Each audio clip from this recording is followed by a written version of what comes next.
begins with God, who is the ultimate leader, the creator and the originator of all things. Thus, why we're here at the cross.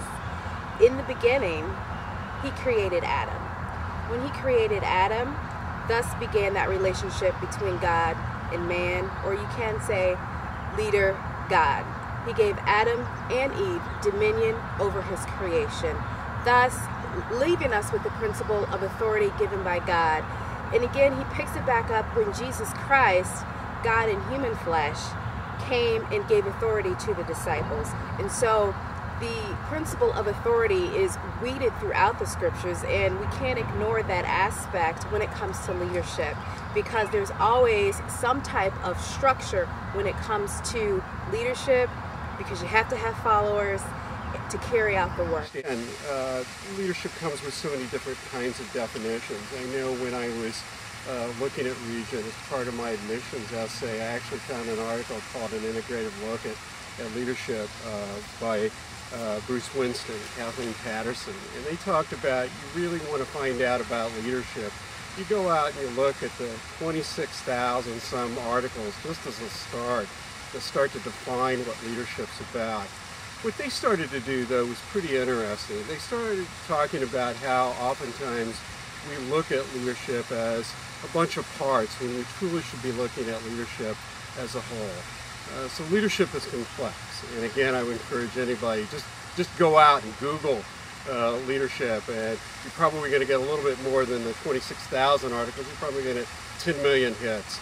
So leadership's a difficult thing. We're going to talk about the different kinds, a little bit of the history of leadership management and the way organizations have organized themselves over time. One of the great periods of time in the history of organizations was when the scientific method came in via Frederick Taylor. And basically what happened was that he applied scientific methods to an organization in order to be able to improve the efficiency of the organization and make more money. And he was very successful at doing that. It was quite a revolution within the organizations. And one of the ways that we can look at these historical movements within leadership, it would be according to the level of control that the management would exercise over people. So in the case of scientific management, they have sort of an idea that you need to be strong and autocratic. Now, why would you be strong and autocratic? Well, because they have a pretty low view of the worker. In fact, they believe that the worker is lazy, uncooperative, and they would exercise punitive punishment upon people. And that's kind of summed up in what we would call McGregor's Theory X. And basically, it's kind of like Egypt. When we think about Egypt, where they basically exercised authority over the Jews when they were doing their the work, but it's very top-down, hierarchical. Every Nigerian you talk to mentions leadership as a major issue we have. What we do not know is really what about leadership is our problem, or how to go about it. So I'm hoping that this journey to Regent will make a contribution. Talking about leadership, we're looking at the past research into the present. Going back quite a ways, we think about Maslow when he started behavioral studies, started a new concept of studying normal behavior instead of abnormal behavior. And from that grew a number of studies of behavior and worker relationships. And finally, we're talking about more leader and relationships and who the leader is, what the leader does. In the 1960s, they started looking at task and consideration, kind of a carrot and stick hierarchical thing.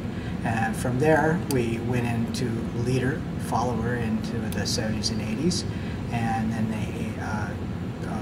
they moved from there into the organization and the leader in the organization, and looked at the whole organization and the leader in relation to that, and then have come more to the organization and the environment. The whole concept is to understand the leader and the worker better so that we can come up with a situation where we have the best output from both leaders and workers, and that people are able to achieve the highest. Let's talk about the future. I'm the student leader and follower of the future. With so many options for remote learning, with online technology, both global and cultural differences and gaps that we need to continue to build and bridge, as well as generational differences. These relationships between all these arenas will need to be continued. Leadership means you're a guide, you're a teacher, you're a resource. You're a good traffic cop. You point people in the right direction to tell them where to go and get things done. As a follower, you have the role of support, of listening, of action. And what's interesting is when we throw God into the mix, that means all of us are both followers.